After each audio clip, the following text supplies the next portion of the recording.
Kembali ke halaman 3, Ustaz. Saya baca arti hadis yang di tengah ini.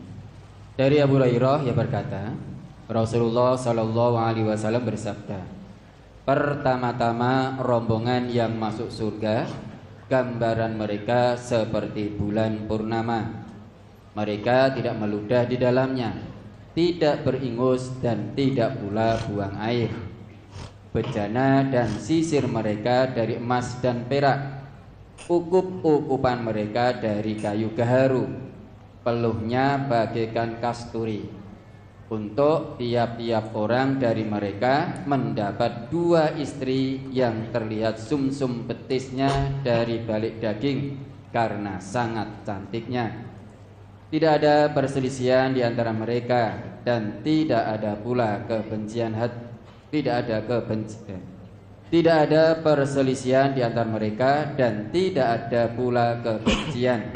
Hati mereka hati seorang dan mereka bertasbih kepada Allah setiap pagi dan sore. Tentang mereka mendapat 2 istri yang terlihat sumsum betisnya dari balik daging karena sangat cantiknya.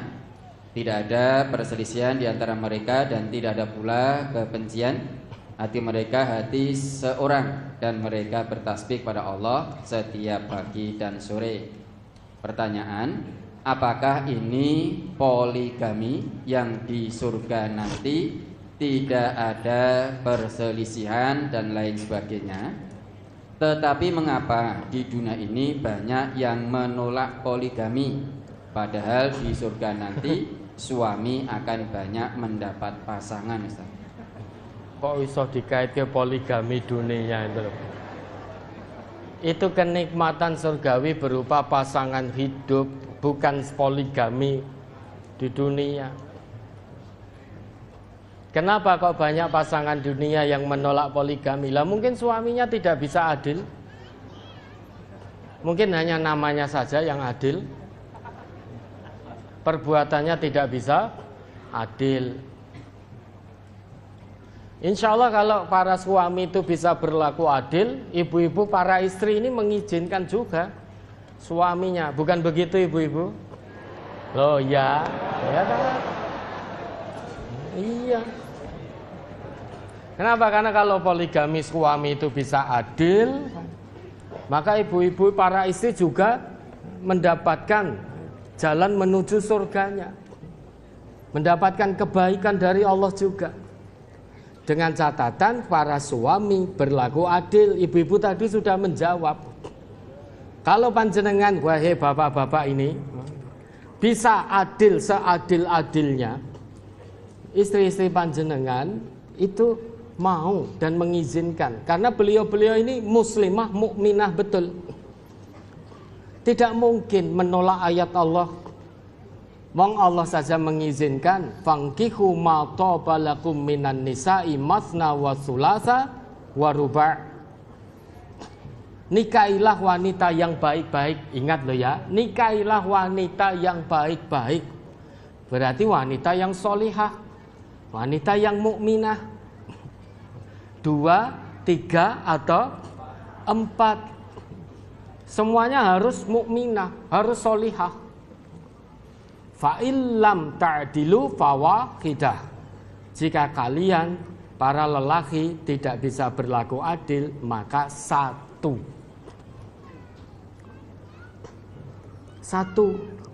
Lah wong siji digebuki wae kok.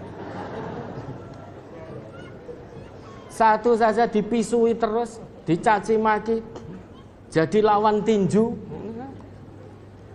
Bagaimana mau menikah 2, mau menikah 3, wis pasti nggak adilnya ini. Coba kalau jenengan berlaku adil, insya Allah seperti Ustadz Ghazali, Ustadz Marjono ini, Ustadz Tekno juga ini kan, bisa berlaku adil beliau bertiga ini. Maka insya Allah istri-istri beliau mendoakan dan mengizinkan.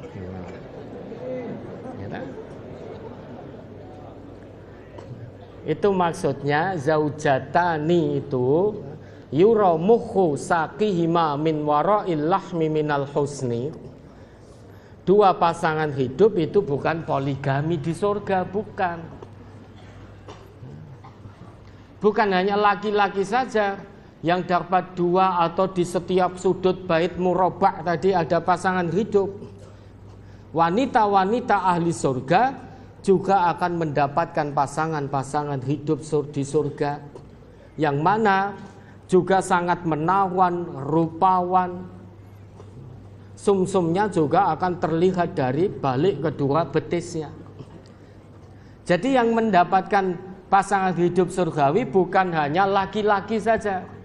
Para wanita ahli surga juga akan mendapatkan. Karena kenikmatan surga itu umum untuk laki dan juga perempuan ahli surga. Bukankah Allah berfirman, Nabi kita juga bersabda, hurun ain, kan itu. Bagi penghuni surga itu hurun ain, bidadari yang cantik jelita, bermata indah. Hur itu jamak dari ahwar dan haura. Hur ain, dalam hadis ini kan kita juga temukan hur ain. Hur itu ya, sini ya.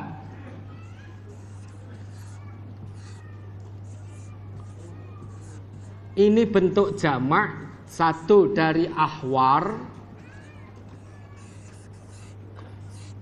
dua haura. Hur ini satu bentuk jamak dari ahwar, ahwaru. Yang kedua haura. Ahwar itu untuk laki-laki, haura itu untuk perempuan. Jamak ahwar itu hur, jamak haura itu juga hur.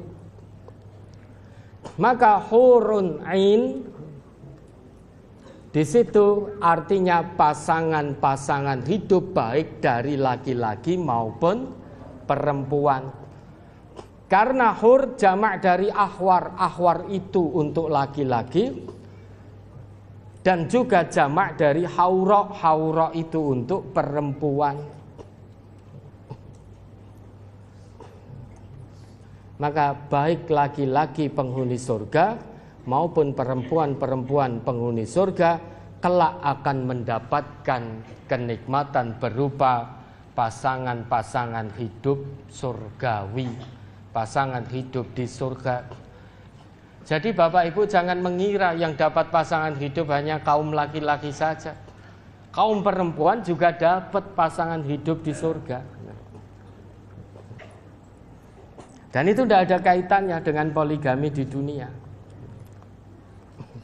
Kenapa di dunia banyak yang menolak? Kok menolak ayat Allah, ada apa? Itu dulu pertanyaannya. Wong Allah saja izinkan. Bisa jadi istrinya tidak mengizinkan karena bentuk kasih sayang pada suaminya untuk surga suaminya. Bisa jadi istri itu tidak mengizinkan karena tahu suaminya tidak bisa berbuat adil. Kalau sampai tidak bisa berbuat adil, berarti membuka pintu neraka. Maka istri tidak mengizinkan. Meskipun sebetulnya tanpa izin istri pun, asal pernikahan itu rukunnya terpenuhi, juga tetap sah pernikahan itu. Tetapi keluarga besar MTA kalau mau poligami, istri harus tahu.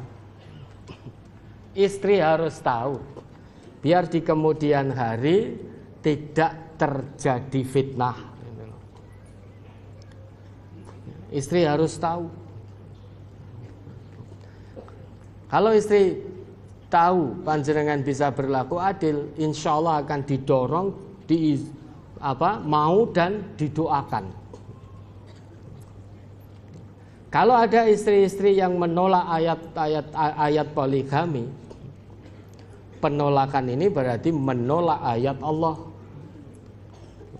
Dan kita kaum lelaki jangan kemudian hanya memakai senjata.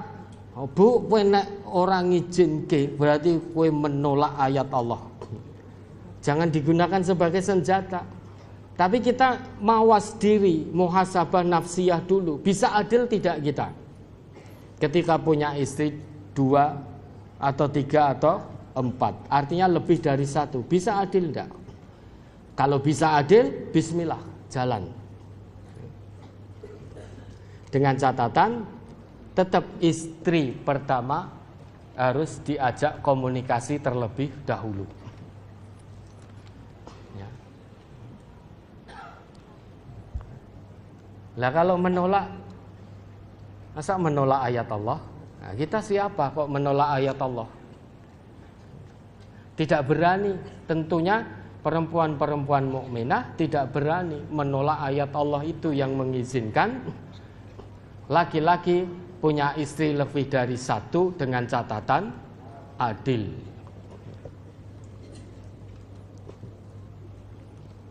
Ya, nanti akan dicontohkan oleh beliau bertiga nanti. Ya, ada lagi.